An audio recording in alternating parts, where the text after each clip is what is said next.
Did I scare you? Today I was able to catch up with my friend and former supervisor, the leader of entertainment operations at Busch Gardens Williamsburg in Virginia, Jeff Corriveau. Every year, Busch Gardens Williamsburg puts together an event called Howl O Scream. Last year, the event featured 6 haunted houses, 7 scare zones, 2 DJs, 3 shows, and 2 escape rooms. And as one of 2 swing stage managers for the event, I covered 17 of those products.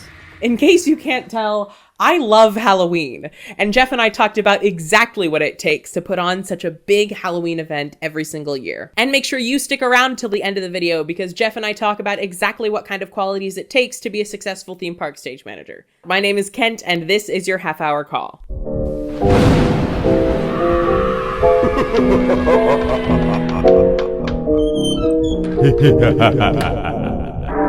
Happy Halloween.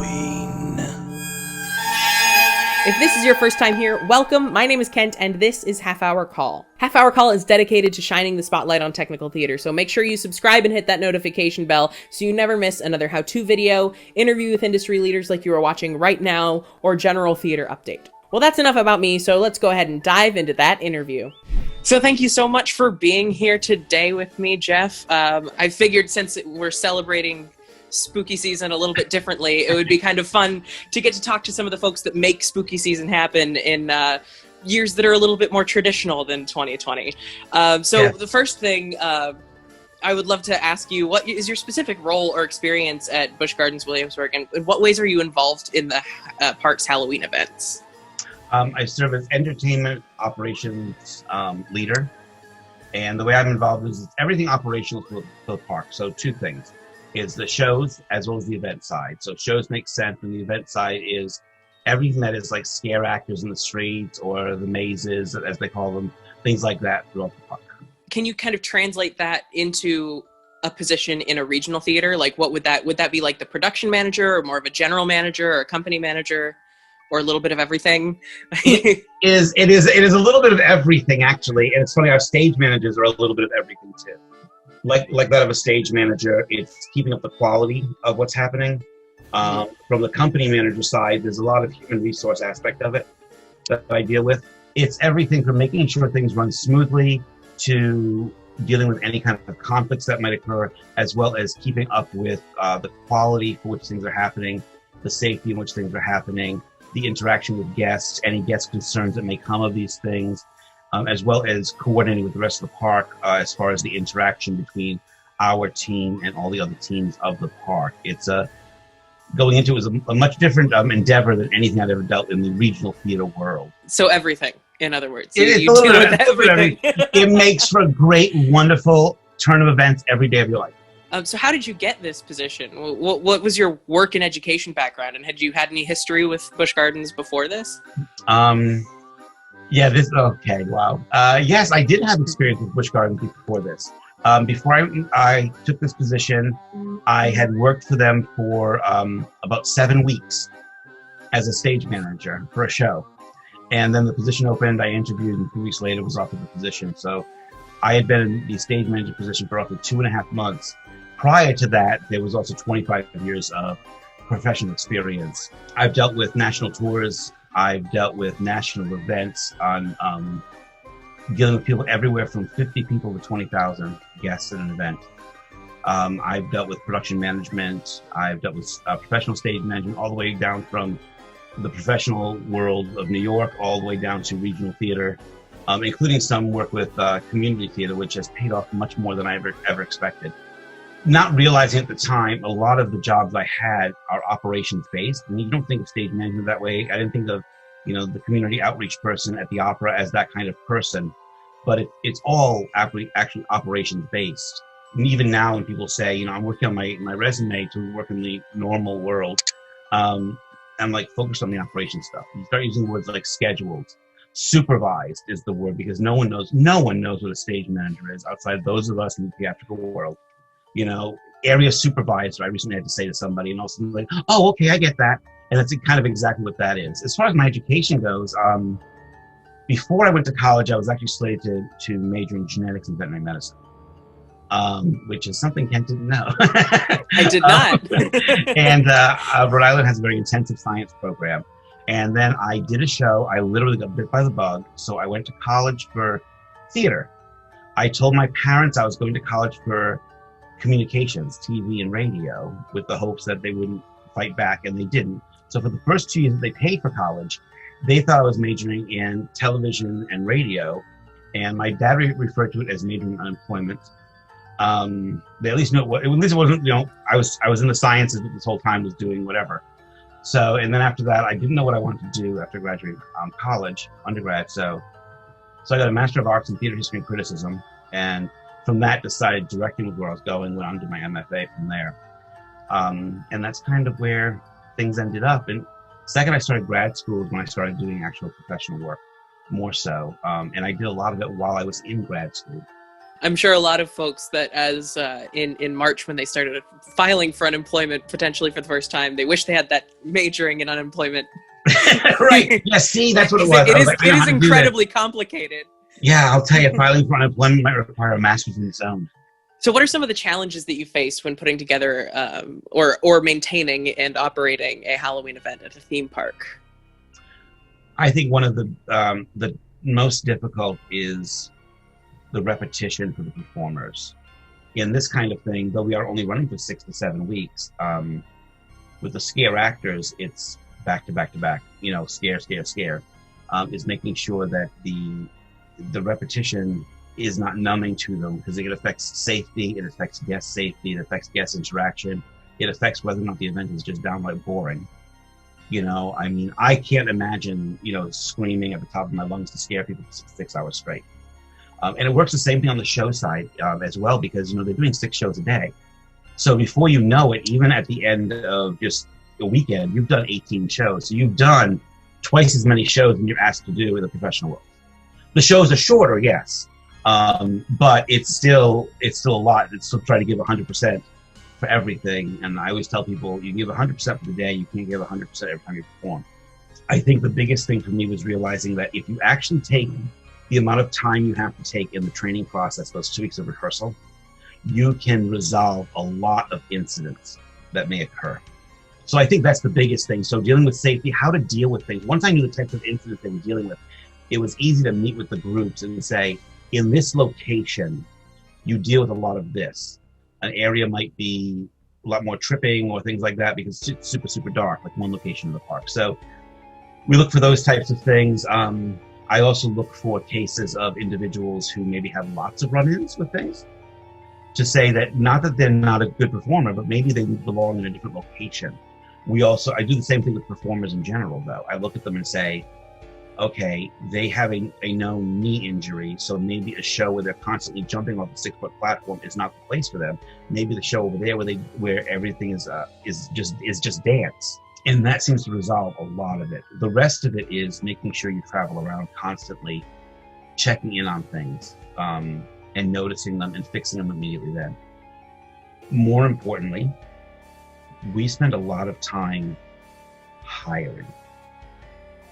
We have a very, I won't say intense hiring process, but everyone goes through 2 rounds of interviews at least. We do the first round of interviews with stage managers, and after that we do a second round. And that interview process is based on whether or not we're considering them more for event or show. Some people, if they have a background in dealing with customer service, they're better in a village. It's more successful for them. And setting them up for success early on helps them, the team as well, and build a trust. I think those are some of the bigger challenges, but they can be resolved by that aspect of it. And trusting the team to make the calls. I'm a firm believer, if they don't call you and they have to make a decision quickly, make the decision. If the decision can be made differently, it's not about anyone being in trouble. It's more about next time this happens, what if we? You know what I mean? Otherwise, you're going to get every phone call, a radio call possible.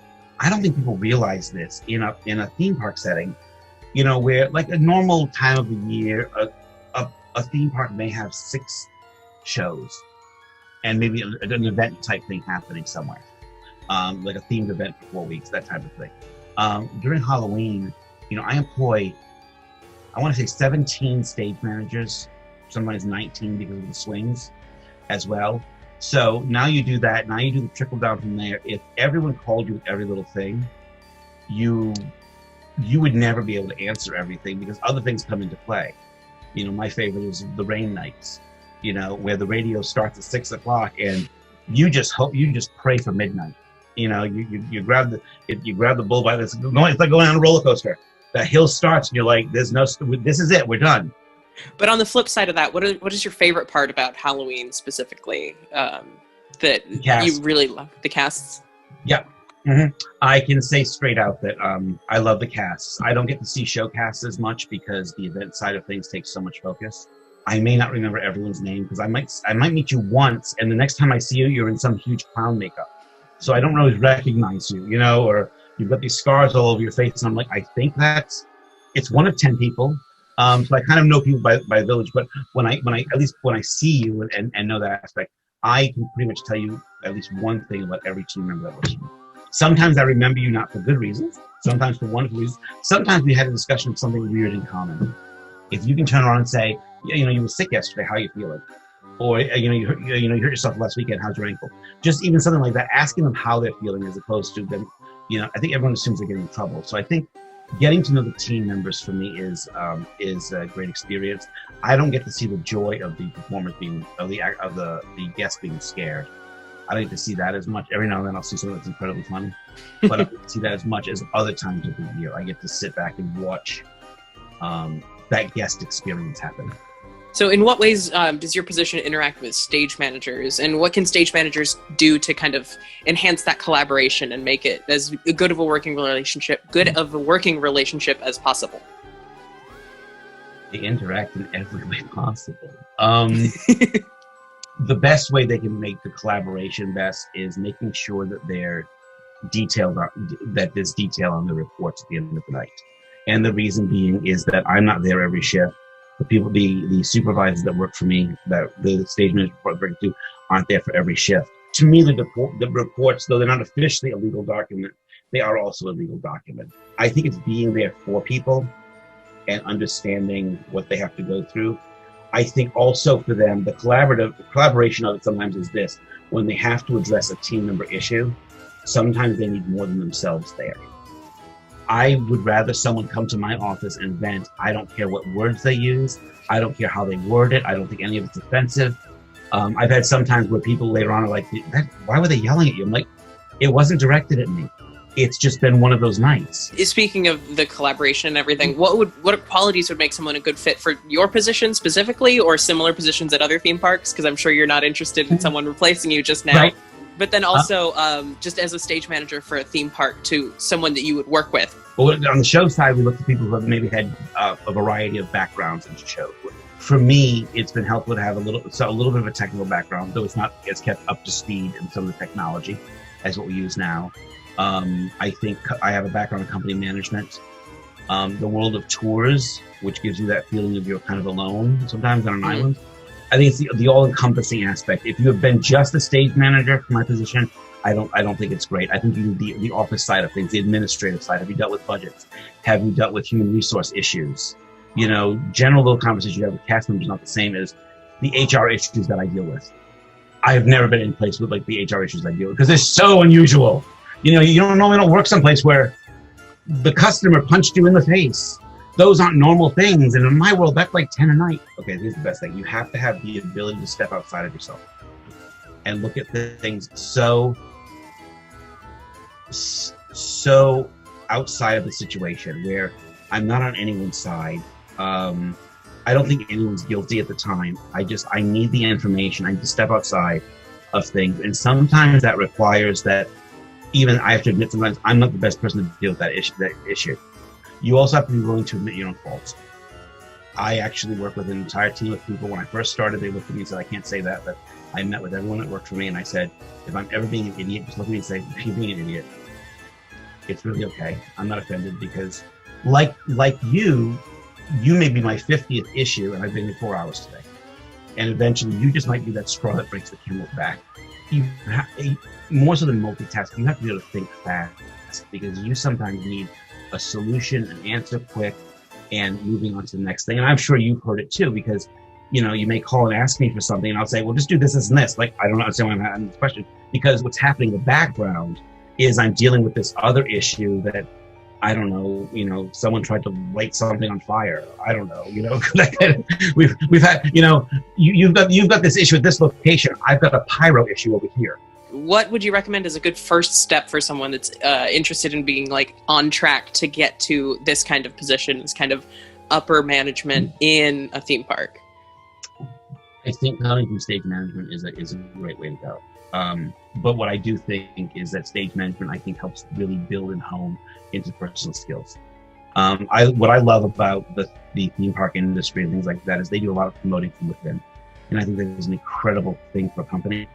I would swear by it, but I also know that after a while, some fresh blood is always useful. Different types of theater, just standard proscenium theater, will not be the most useful to you. I think experiencing outdoor theater, touring children's theater, you deal with, when you're touring a children's show, you're in a different venue every day, and God help you. I think those types of things, I think the jobs that put you in the weirdest situations at times are the most helpful. Is there a single story that kind of sticks out in your mind as particularly memorable that you're allowed to tell us? Because that's going to be the big question, is whether you're allowed to say it or not. Boy, have I got some doozies. Wow. If I'm never, ever, ever with the theme park world again, after this furlough, whatever the case is, then I'll come back on and I'll tell you some stories. Wow, because I got some stories. Is there any advice you'd like to share with the future theatrical professionals that might be watching this video and hoping to break into this crazy industry that we all love so much? If you actually want to go into theater, there is no such thing as a backup major. You either do it or you don't do it. Writers write because they have to, not because they want to, meaning they have to put their pen to paper. They must do it. It's like an addiction. So this is the exact same thing. You either want to do this or you don't. If you have a backup major, you're going to end up doing your backup major. Either do this or don't, and just understand that you better find a way to eat on a very small amount of whatever. Doesn't look like I ate on a small amount of anything, but I just eat healthy because unhealthy food's really cheap. But I think that is the best piece of advice. If you want to do this, you have to give it your all, risk your all, and then do it. Amazing. Well, thank you so much for being here today. I appreciate it. And thank you so much for watching, liking, commenting, and subscribing. My name is Kent, and this has been your half-hour call. Take care.